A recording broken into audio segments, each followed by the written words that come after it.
Welcome back. My name's Alex. This is Nostalgianomics. Today we're not going to talk about the biggest and baddest stonks going to the moon. We're not going to talk about the 5 Pokemon items you should buy today to make the best profits tomorrow. We're not even going to talk about the fact that all of us are going to become millionaires investing in Pokemon cards. Obviously, right? Right? No. Today we're going to talk about something much more serious, so I want everyone to sit down, strap up, keep your hands and feet inside the vehicles at all times, because things are going to get bumpy. So, unless you've been living under a rock, you know that we are technically in a recession. Judging by the last 2 GDP numbers, we are no longer expanding as an economy. We have flatlined and now contracted, meaning we are in a recession, technically. It may not feel that way to you. It may not look that way outside. You may have not seen any major changes in your lifestyle. It may not feel like 07, 08 right now. But it's bad. It's bad out there. For anyone who isn't invested in the stock market, you may not have felt it as much. But anyone who has 401k, mutual funds, investments in the stock market, we've been feeling it. The S&P and Dow are down over 15% now. The NASDAQ is down over 25, almost 30% now. To give you an idea of how bad that is, back in 07 at the heights, down to in 09, the bottom of the housing crisis, the NASDAQ fell around 50%. We're over halfway there. We are halfway down the roller coaster. Will we get all the way there? Not sure. We might get past it. We might stabilize soon and turn around. Not sure. No one really knows, right? You know, the stock market's been down 1, 2, 3, 5, 20 days. I forget now. I've lost count. And a lot of people are, starting to panic. They're getting a little scared. And so instead of talking about all the doom and gloom that's out there, I'm not going to be that guy. There's a lot of those guys out there, and they can do that. I'm the eternal optimist, right? I'm the eternal bull. I think there's always opportunities in any market, and I remain optimistic in them.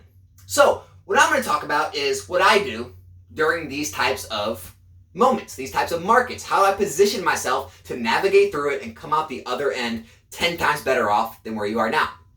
Now, as always, this is not financial advice. I'm not a financial advisor. I'm a guy in his closet who collects Pokemon and talks about finances. You're taking advice from me, you might be doing something wrong. But I thought I'd tell you what I do anyway, just for giggles, right? Just for giggles. So, first thing I do during these times is I audit my entire life. Right? I like to audit me and my wife's jobs, okay? I like to audit the fact that, is this stable? Is this a good job to be positioned going into a recession and then coming out of a recession? Is our income going to remain stable? Because, if you're in sales or you're in the construction industry or an industry that's affected by the recession, you may have a difference in income. Your income may go down during this time. Others' income may go up. A lot of people may have recession-proof jobs where it's not going to affect them.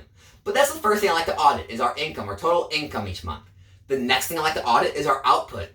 Because when things are good, you get a little loose, right? Maybe you go out to eat a couple more times a week. You go to a couple concerts. Maybe you go to a Blues playoff game. St. Louis Blues winning the Stanley Cup this year. Mark my words. Blues fans out there? Anyone?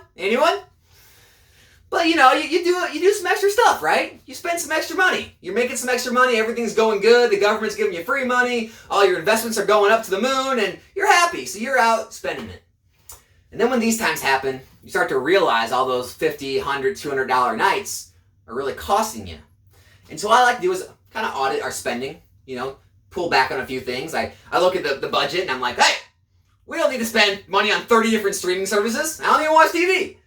And, we cut back on some things that we don't really need. Not that, anything is going poorly. It's just, hey, in times like these, it's always smart to look at how much money you have going out and cut out things you don't really use. Next thing I like to do, okay, is audit my investing. Audit my market investments, my Pokemon investments, any investment that I have. Because, even though things are down, it doesn't mean it's time to sell or freak out or panic sell. But there could be investments that, maybe you bought 2, 3 plus years ago and they're not performing the way you wanted. You don't believe in the company anymore. Maybe the CEO is not taking it in the direction you thought, and you're not a believer anymore. Your convictions are not there. And so this could be a time to transfer out of that investment, even if you have to take a loss. I know no one wants to take a loss. No one ever wants to take a loss. Sometimes it might make sense to take a loss on a company you no longer believe in. Take that capital and place it somewhere else in something you do believe in. Same things happen with Pokemon. You know, obviously you buy these items for long term. If you're a collector, don't listen. Earmuffs. Earmuffs to your collector. You don't need this information.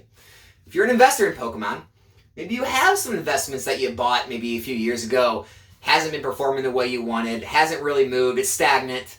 You know, if you sold it today, it'd be at a loss, but you don't really have strong convictions on that item anymore. It doesn't have the future you saw for it, so you're thinking, you know, maybe I could just get out of this, take a small loss or a no gain and move it into, you know, these other items I have stronger convictions for the future. Now, I'm not saying any of that is you and that you should go sell anything you have. I'm just saying, you know, it always pays to take a look at it and reevaluate your situation, okay? The last thing, I like to have insurance, okay? And I don't mean, you know, car insurance or house insurance, okay? I don't mean, you know, how you pay for car insurance every month or house insurance every month. You pay that deductible, or I mean, you pay those premiums, and at the end of the year, that total policy becomes null and void, and all those payments are gone because you start a new policy and pay on that. And if you never make a claim, you never really get anything out of that money, right? That's the inevitable insurance industry for us. Now, I'm talking about having insurance for our life. And what I do is I like to up my cash during these times.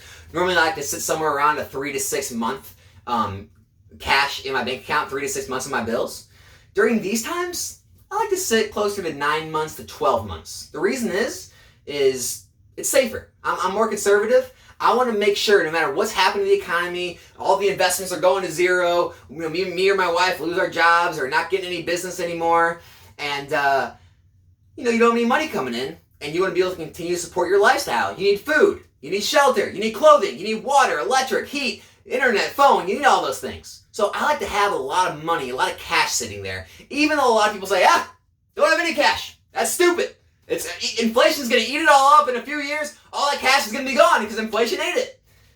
And it's not really true, right? I mean, yeah, inflation's going up and you make a little bit on like a money market, you know, in the bank, but yeah, you're still going to be behind for inflation, but that's not the point. The point is to have something there as insurance against if everything else in your life fails. To have something there to continue to live on. Now, when things get better and you know you're a lot more stable, you feel comfortable with your jobs, you know everything's moving back up, now you can take some of that cash and redeploy it, you know, elsewhere because you don't need it there anymore. So that brings me to my main point is if you've gone through all those things, if I go through all those things, I say our jobs are good, we're stable, we still have good income coming in, I like all my investments and where they're at, I like the amount of cash I have in the bank, I feel safe, I'm still investing for retirement, I have all the other areas of my life covered, and I see what's happening right now, I buy. That's what I do. I think everything's on sale, I think everything's at a discount, and unless you think everything's going to zero, and we're just going to be, you know, kind of living in caves again, fighting with sticks, you know, trying to throw spears at wild boars to eat them, unless you think we're going back to those days, and you think the entire just way of living is gone, it's going to recover, right? It has to. Almost every millionaire, billionaire, CEO, politician, everyone has their money in the markets, okay? That's where all your 401ks, your pension funds are, all right? If everything fails, okay, then everyone's out of luck, all right? So it's in kind of the entire world's best interest to continue to have things going. Now, there may be companies here and there that fail. There may be restructuring or bankruptcies, things like that. But the economy as a whole will recover at some point. It will find its bottom. It'll go stagnant. And it will continue to rise in the future. Will we ever see the highs we've seen? Probably. Maybe not, but probably. We'll probably see even higher than we've seen. And so during these times, this is when I start to buy. I spend every extra dollar that I have that I feel comfortable with buying things. I buy stocks, I buy Pokemon products. We have so much product in the market. There's reprints, there's new product coming out, there's PSA cards that are coming down, there's sealed product that's coming down. You have all these stores that are getting less and less sales, so they're lowering their prices, undercutting each other every day because they need cash flow. And I just think everything is a buying opportunity and on sale. Now, obviously not everything is a buying opportunity, but anything that you wanted, if you wanted it up here and you believed in it up here to grow, why would you no longer believe in it down here to grow? It doesn't make sense, right? If you wanted to buy a stock at $100 and now it's trading at $40, why wouldn't you want to buy it now? Either you don't believe in the company anymore, you don't believe in the stock market or the country as a whole anymore, or it's at an extreme discount and it's on sale and it's time to buy. It's time to get as much of your money in as possible because you wanted it at 100, now you can get it at 40, you can buy 2.5 times as much. You see what I'm getting at here? And so that's my main point behind this is don't get caught up in the doom and gloom. Don't always freak out. Now, I'm not saying that if you buy something today, it might not go down more tomorrow. Of course it could. There's risk in everything, right? It all depends on your risk tolerance. Putting money into any investment, you need to be ready for tomorrow to lose that money. You need to have the optimism that it's going to go up and continue to rise in the future, but there's always that chance it could go to zero. My philosophy has always been that as long as I trust the fact that the American economy is going to continue to run into the future, then I have to believe the American stock market is going to continue to run into the future. I have to believe that things that people always love, like collectibles, when things turn around and pick back up and everyone has that extra money again and they're making money and everything's booming again, that people are going to continue to want to buy the things that make them happy with their disposable income, which is collectibles. And so as long as I hold those beliefs, I have no reason not to be an eternal optimist. I have no reason not to be a bull. Am I a bull today, tomorrow, in a week? No, maybe not. But I'm a bull in 3 years, 5 years, 10 years for sure. So if you took anything from this video, make your own decisions, okay? Don't get freaked out by the news or the mass hysteria or everything's dropping. We're in a recession, and Pokemon product isn't selling. Things are dropping. Things are getting reprinted. Nothing's ever going to be worth anything. Block it out. Make your own decisions. Have your own convictions. Make your investments based on those.